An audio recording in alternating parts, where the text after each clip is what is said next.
Hello दोस्तों, मैं ओम शर्मा आप सभी का स्वागत करता हूं हमारे YouTube channel the A1 study पर। तो आज की लेटेस्ट अपडेट क्या है? अपडेट है बधाई हो पीएम मोदी। ऐसा बड़े स्तर पर जितने भी वर्ल्ड लेवल के लीडर्स हैं सभी ने पीएम मोदी को कंग्रेचुलेट किया है। किसने नहीं किया है ये भी आप लोगों को बताएंगे।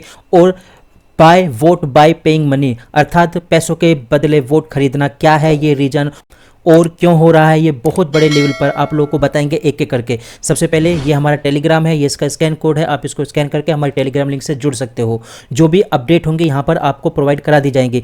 ये स्कैन नहीं होता तो आप लोग यूट्यूब पेज पर जाकर वहाँ पर हमारे टेलीग्राम, व्हाट्सअप, इंस्टा सभी के लिंक दिए होते हैं, वहाँ पर आप कनेक्ट हो सकते हो हमारे साथ। तो जैसा कि टॉप स्टोरी में दिया हुआ है, चाहे बाइडन हो या ऋषि सुनक हो या पुतिन हो, सभी ने पीएम मोदी को कांग्रेचुलेट किया है उनके थर्ड कार्यकाल के लिए। ये स्टोरी बड़े बड़े न्यूज़पेपर में कवर की गई है। आप देख सकते हो कि जो इजराइल के पीएम हैं बेंजामिन नेतन्याहू, उन्होंने भी ट्वीट किया है बाकायदा, I extend my warmest congratulation to prime minister Narendra Modi. Third कार्यकाल के लिए उन्होंने पीएम मोदी को कांग्रेचुलेट किया है। और नीचे आप देख सकते हो हिंदी में लिखा है सीधे सीधे बधाई हो, अर्थात उन्होंने हिंदी शब्द का भी यूज किया है, बधाई हो। उसके बाद पीएम मोदी ने भी इनको रिट्वीट करके इनका थैंक यू अदा किया है कि आपने मुझको विश किया, उसके लिए आपका आभार सीधे सीधे। क्योंकि इस समय देखा जाए इजराइल और पीएम मोदी ही पहले ऐसे प्रधानमंत्री रहे हैं जो इजराइल गए थे। इनसे पहले अभी तक आज तक कोई भी प्राइम मिनिस्टर इजराइल में नहीं गया। और पीएम मोदी के कार्यकाल में ही इजराइल के जो भी रिलेशन है वो काफ़ी ज़्यादा मजबूत हुए हैं। चाहे इटली की प्राइम मिनिस्टर हो, उन्होंने भी पीएम मोदी को बधाई दिया। हालांकि इन्होंने तो पहले ही बोल दिया था जब आप प्रधानमंत्री बन जाओ तो आप विजिट जरूर करना इटली के अंदर, इन्होंने तो पहले ही बोल दिया था। लेकिन पाकिस्तान के प्राइम मिनिस्टर ने अभी तक नहीं बोला है, क्योंकि मोदी इनको शायद नहीं पसंद। हो सकता है यदि कांग्रेस आती है तो ज़रूर बोलते, लेकिन अभी तक इन्होंने अपना कोई भी ट्वीट नहीं दिया है। आगे देंगे या नहीं देंगे अभी नहीं कह सकते, जो भी होगा बताया जाएगा। आप देख सकते हो यहाँ पर जो कनाडा के पीएम है जस्टिन ट्रूडो, उन्होंने भी पीएम मोदी को कांग्रेचुलेट किया है। और उन्होंने बोला है रूल ऑफ लॉ पर बात करने के लिए तैयार है, ह्यूमन राइट्स पर बात करने के लिए तैयार है प्रधानमंत्री मोदी के लिए इन्होंने बोला है। हालांकि आप जैसे समझ सकते हो कि खालिस्तान का काफ़ी ज़्यादा सपोर्ट करते हैं। और यहाँ पर देख सकते हो हरदीप सिंह निज्जर, जिसको भारत ने टेररिस्ट घोषित किया हुआ था, इनकी हत्या कर दी गई थी। और जब इनकी हत्या की गई थी तो इन्होंने सीधे सीधे किसको ब्लेम किया था? भारत को ब्लेम किया था।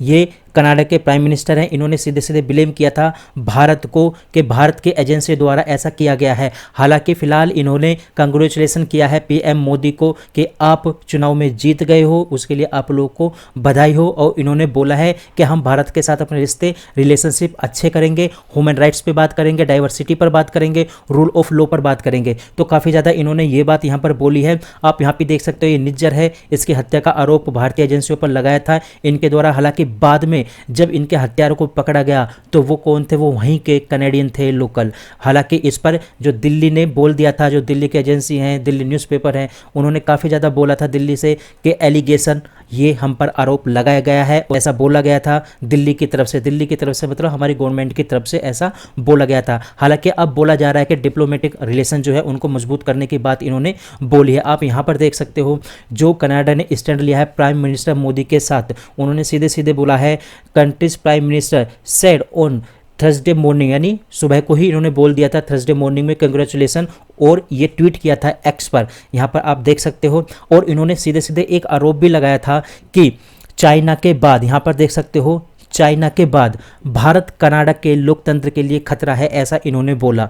जो मैंने स्टार्टिंग में हेडिंग बताई थी कि ऐसा बोला गया है, ये कनाडा के संसद के अंदर सीधे सीधे बोला गया था कि चाइना के बाद, रूस के बाद भारत लोकतंत्र के लिए, कनाडा के लोकतंत्र के लिए खतरा है, ऐसा इन्होंने बोला। हालांकि फिलहाल बोल रहे हैं कि हम अपने रिश्ते मजबूत करेंगे। अब क्वेश्चन उठता है कि पैसे देकर वोट खरीदना, क्योंकि ये भारत में, हालांकि जब भी इलेक्शन होता है भारत में बड़े स्तर पर देखा जाता है कि वोट दी जाती है पैसे लेकर। आप देख सकते हो ये एक क्रिमिनल एक्शन भी माना जाता है कि क्रिमिनल एक्शन लिया जाएगा जो व्यक्ति पैसा बांटते हैं, गिफ्ट बांटते हैं, किस चीज़ के लिए? वोटर्स को लुभाने के लिए कि वोट हमको दें, हम आपको पैसा देंगे, ऐसा बोलकर। आप यहाँ पर ये फोटो देख सकते हो, एक तरह की मीम सी है ये।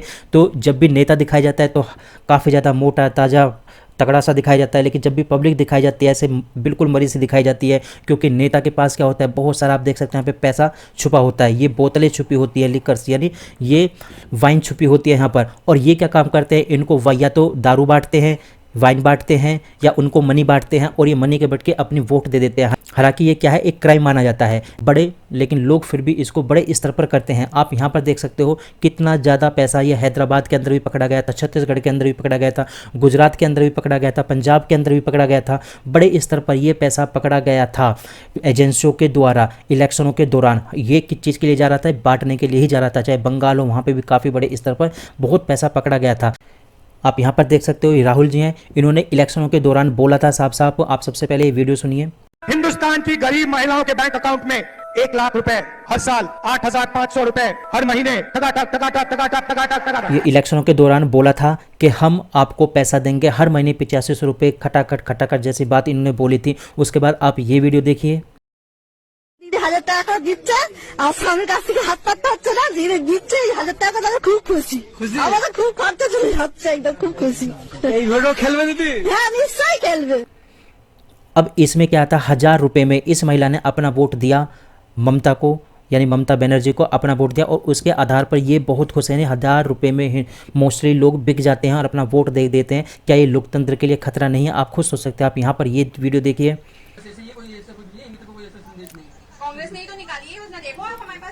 आप ये जो वीडियो देख रहे हो, ये वीडियो कांग्रेस के द्वारा एक फॉर्म बांटा गया था इलेक्शनों के दौरान। बोला गया था कि आप ये फॉर्म लीजिए, हम आपको पैसा देंगे, 1 लाख रुपए पैसा देंगे यदि आप हमको वोट देते हो। तो बड़े स्तर पर लोगों द्वारा कांग्रेस को वोट दिया पैसों के बदले। हालांकि उन्होंने साफ साफ बोल दिया कि हमने ऐसा नहीं बोला था, यदि हम जीतते तो हम सोचते। लेकिन अब महिलाओं के साथ, लोगों के साथ ये एक तरह का दिखावा हुआ, धोखा हुआ। क्यों हुआ? यदि आपने सीधे पैसे दिए और उन्होंने वोट डाल दी आपके हिसाब से, तो ये क्या हुआ, एक तरह का क्राइम हुआ। अब ये एक तरह का जब क्राइम हो जाता है तो दूसरा, यदि आप इलेक्शनों के दौरान घोषणा कर देते हो कि हम आपको पैसा देंगे, आप हमें वोट दीजिए, इन दोनों में अंतर क्या रहेगा? दोनों एक तरह से क्राइम है। लेकिन ना तो कोई भी एजेंसी, चाहे हमारा सुप्रीम कोर्ट जो संविधान का रक्षक मानता है, किसी ने, चाहे चुनाव आयोग, किसी ने कोई आपत्ति नहीं उठाई इस चीज़ के ऊपर। कैसा क्यों बोला जा रहा है?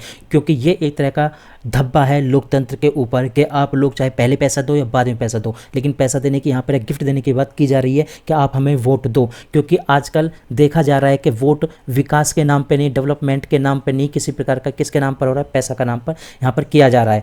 अब देखो यहाँ पर ये वीडियो देखो, ये वीडियो लखनऊ की है। महिलाएं लखनऊ के अंदर फॉर्म लेकर पहुँच जाती हैं कि उनके दफ्तर में, कांग्रेस के दफ्तर में, कि हमको पैसा दो, लेकिन वहाँ पर इनका फॉर्म जमा नहीं किया जाता। बोल देते हैं कि हमारी तरफ से ऐसा नहीं कहा गया क्योंकि हम सरकार में नहीं आए। क्या ये अब इनके साथ धोखा नहीं है? लेकिन इनको भी ये बात खुद सोचनी चाहिए कि जिन लोगों को आप वोट दे रहे हो वो आपको छल रहे हैं, वो आपके साथ धोखा कर रहे हैं वोट के नाम पर। जो बताया है तो उसी के लिए फार्म हम लोग लेने आए। तो आगे चलते हैं। तो आप यहाँ पे देख सकते हो, क्या ये एक आईपीसी के अंदर ये अपराध माना जाता है? क्योंकि सबको पता है रिश्वतखोरी सब अपराध है। चुनाव के दौरान की ही सारी बातें हैं, धाराएं हैं। लेकिन मैं आपको लेके चलता हूँ चुनाव के अवैध संबंधों में, भुगतान के दौर में। जब आप क्या करते हो, वोट डालते हो तो उसके बदले में पैसा लेते हो, तो ये भी एक क्राइम माना जाता है। लेकिन फिर भी बड़े स्तर पर किया जाता है। कोई एजेंसी इस पर कोई रोक टोक नहीं करती, लोग यहाँ पर खूब वोट देते हैं। तो हमारी अपडेट यहीं तक थी। आप लोग कैसे लगी ज़रूर बताना, सब्सक्राइब करना मत भूलना। Thank you.